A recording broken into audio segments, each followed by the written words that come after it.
God restores those who repent. Bible reading found in the book of Joshua, chapter 7, verse 13. Go, consecrate the people. Tell them, consecrate yourself in preparation for tomorrow. For this is what the Lord, the God of Israel says. There are devoted things among you, Israel. You cannot stand against your enemies until you remove them. Amen.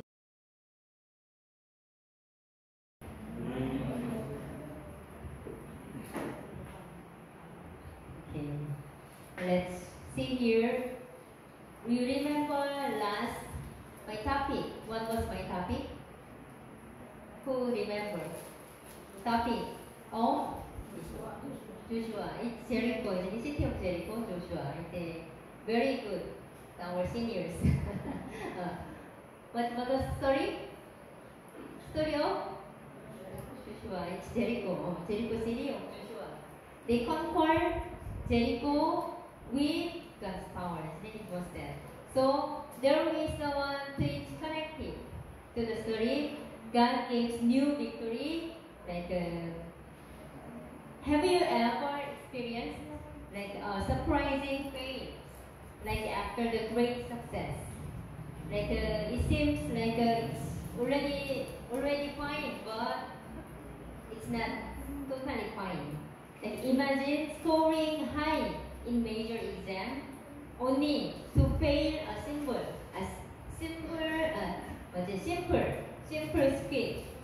quiz the next day. Like not because of you weren't smart, but because you became overconfident or careless. I think it's gonna happen for every life. That's exactly what happened to Joshua.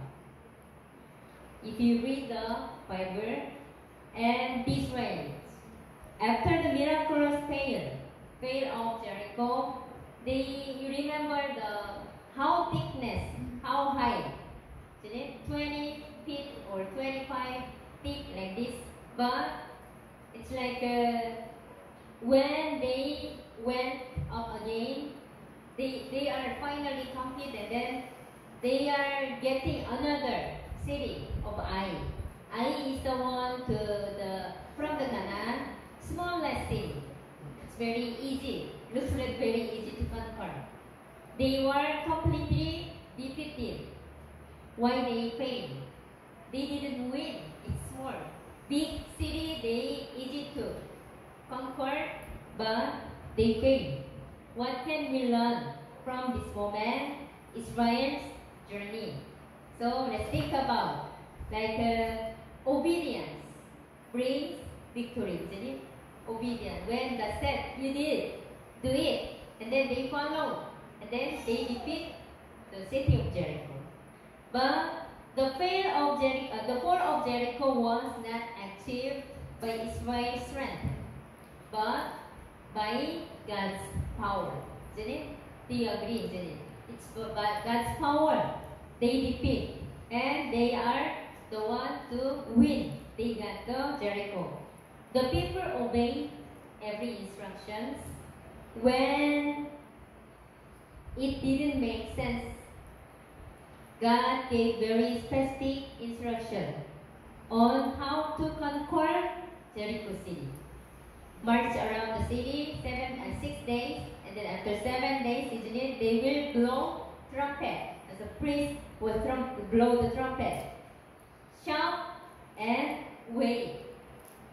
It didn't make human sense, but they obeyed, and they eat the worst horse.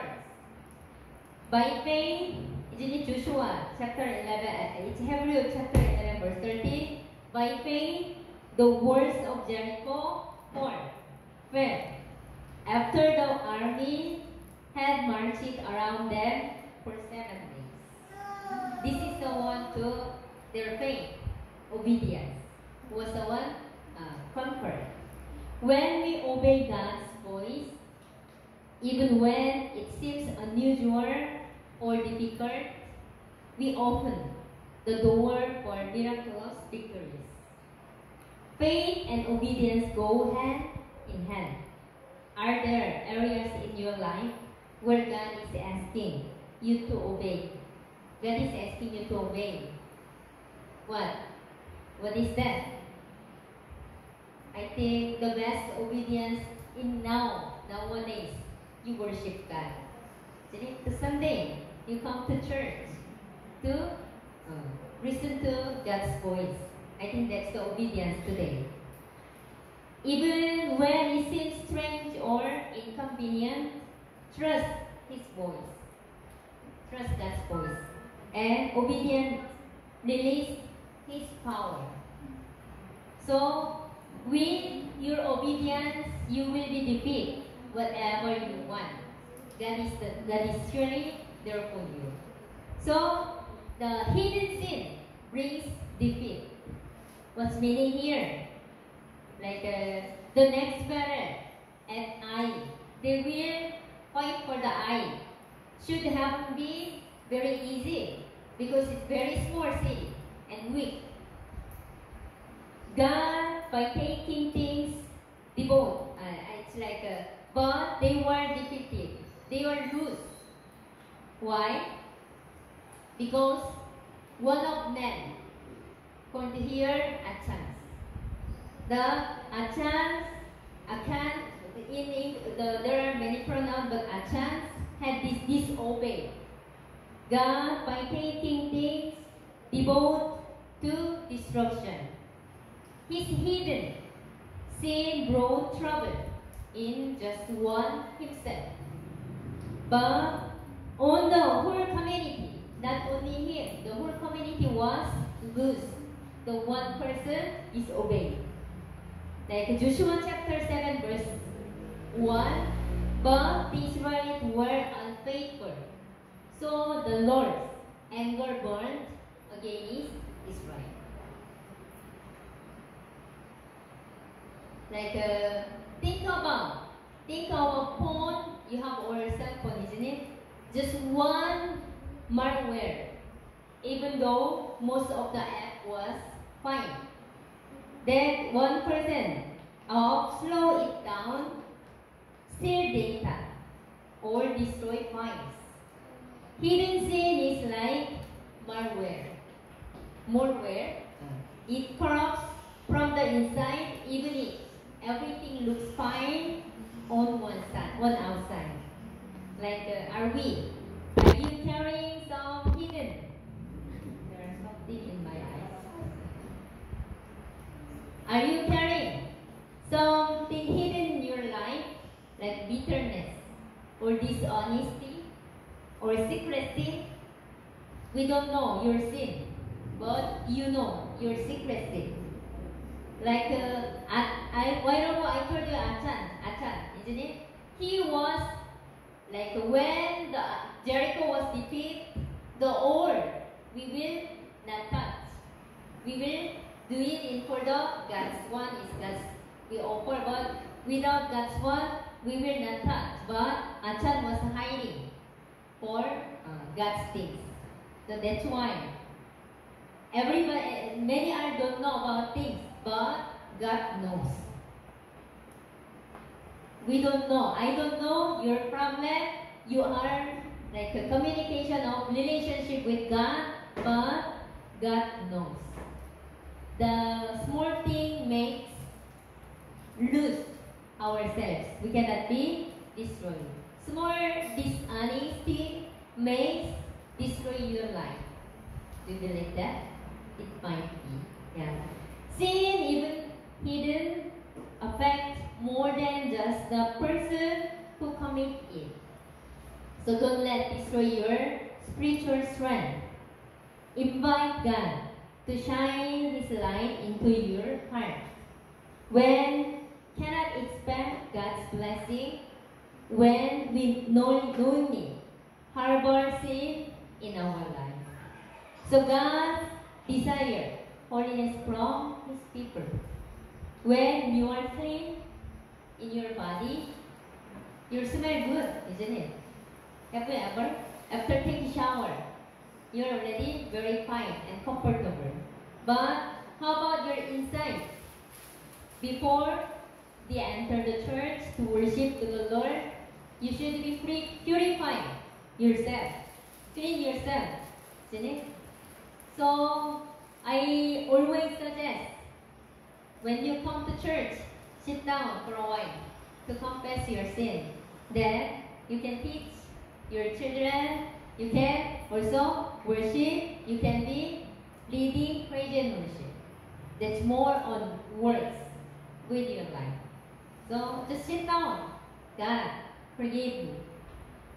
Whatever you have hidden sin or secret. So I think that's the making you to be strong and be big to your life.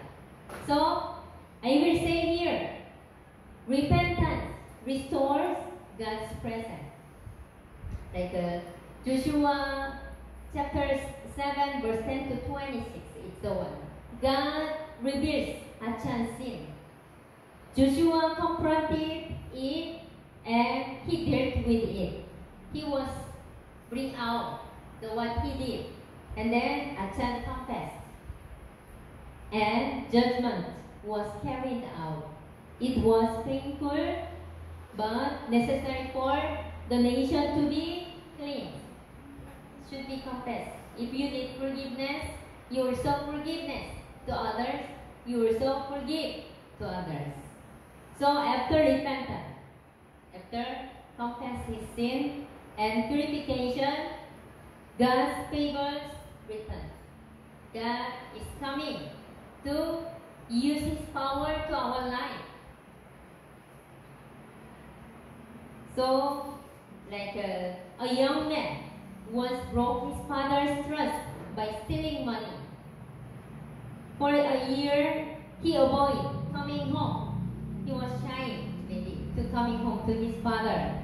But one day, he returned and said, "Dad, I messed up. I'm sorry. I was steal the money. That's to me." His father embraced him with tears and said, "I've been waiting for you to come back and to confess your sin." That's the heart of our Father. When we repent, he welcomes us and cleans us and restore our life. Amen. So don't hesitate. Oh, I did mistake, so never mind. I will not be back home in church. Or to your parents, you have to say sorry.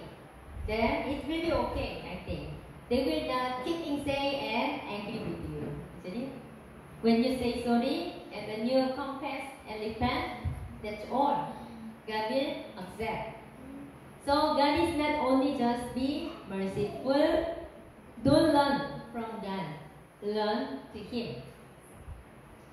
So true revival begins with genuine repentance, compassion, brings healing.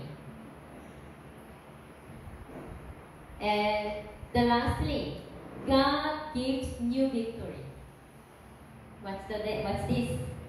After repentance, God gave Israel a second chance. I think that's very good. If there's no chance, we don't need to be back here. We don't need to be worshipped. See? We are already in hell. But God always waiting for us to give another chance. That's a very good thing, very merciful God. After repentance, God gave Israel as a second chance, and in this time, God conquered Ai. Isn't it? Or they were lose Ai, but when they repent and then they are win with God's power again. Joshua chapter 8 verse 1. Then the Lord said to Joshua, "Do not be afraid. Do not be discouraged. Take the whole army, for I have delivered Ai into your hand." Don't worry. When God is with you, Even you fail the exam, next exam will be fine. You will be defeated.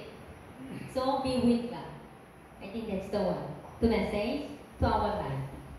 Like I would like to say, famous inventor Thomas Edison. Maybe you heard from the school.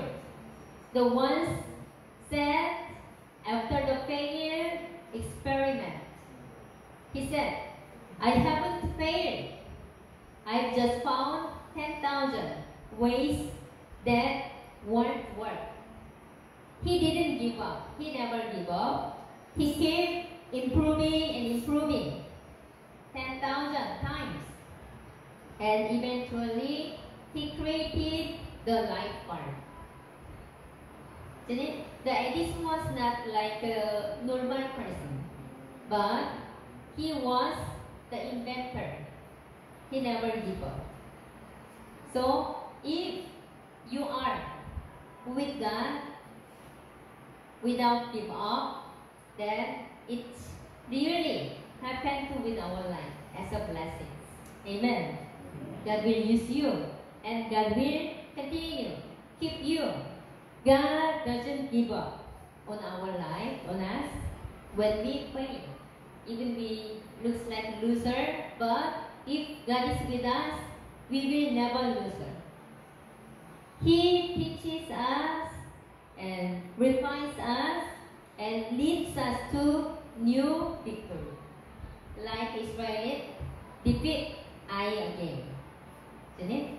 So, have you failed in your faith, in relationships, or in your callings to the Lord?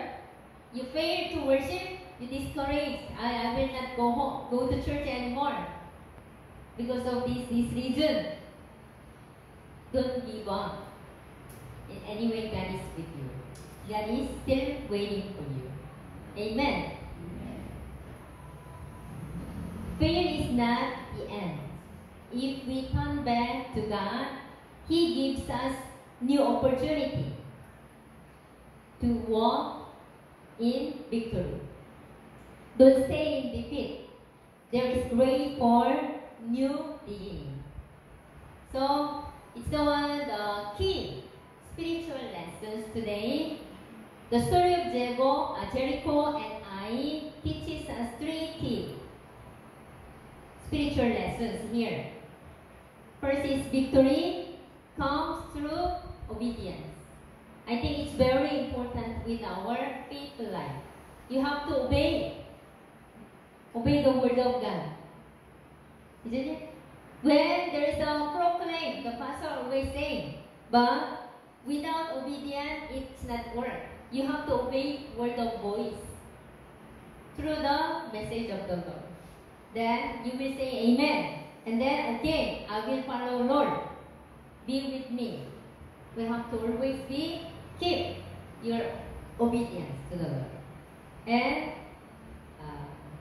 sin leads to defeat. When there is a problem with God, this relationship with God, there will be always, you will lose. It's defeat. Even if it's hidden, even everybody don't know. You know already, but God knows. So, you have to confess God. God, I did this. Sorry, God. I confess to repent and forgive me. You have to forgive specifically to the Lord. So, you have clearly purification, then you are no problem with God. Finally, God restores those who repent. God will be making sure who repent, who are clean. Then God desires like for the honesty and faith and willing heart. Here, maybe we experience defeat in your spiritual life today, not because of God has left you, but because there is something in your life He is asking you to surrender, to asking, confess, repent. So, will you listen to His voice? Will you allow God to search your heart? Will you come back to Him? Don't run away, even you have problem. Just be with God. Stay with Him, no matter how. Then, God will be very, very happy with you. You are with Him. He is ready to lead you forward to your next victory. He will be dearly bring you as a blessing place, guide you, and carry you right way in your side. So, I really ask you to in this day be with God and to stay with the Lord. Amen. No matter what and how. Let's pray. Lord, we thank you for the victorious. You gave when we walk in obedience. Forgive us for the times we have hidden sin and tried to move forward without you. Cleanse our heart, restore our faith, help us to walk in step with your Spirit, so we may know your power and blessing again and again. In Jesus' name we pray. Amen. Good morning, everyone. So for today's testimony, I will share about my experiences. And as I read back on the writings of one author, Filipino author named Joanna, once wrote about God taking in charge. These writings or quote, we say quote, moved me. She said, "When you ask God to be in charge, don't be surprised when He asks you to let go of your good plans in exchange for His best plans. Don't be surprised when He asks you to forgive and to be humble. Don't be surprised when He puts you in a difficult situation, because when God is in charge, there is growth, forgiveness, and eternal things that are worth the sacrifice.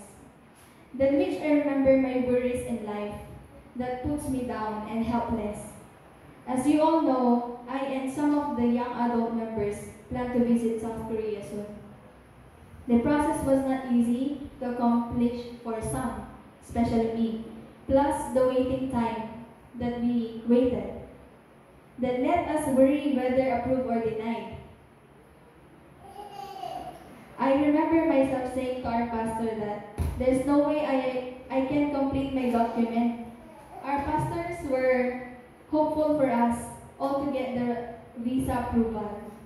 But I myself didn't trust God enough. So I am here today testifying that in whatever plans that we make, we always fully trust God. So I had that guilt feeling while on process of my document. Then I realized God is taking in charge of everything. We need only to let Him, because our good plans can turn into His best plans.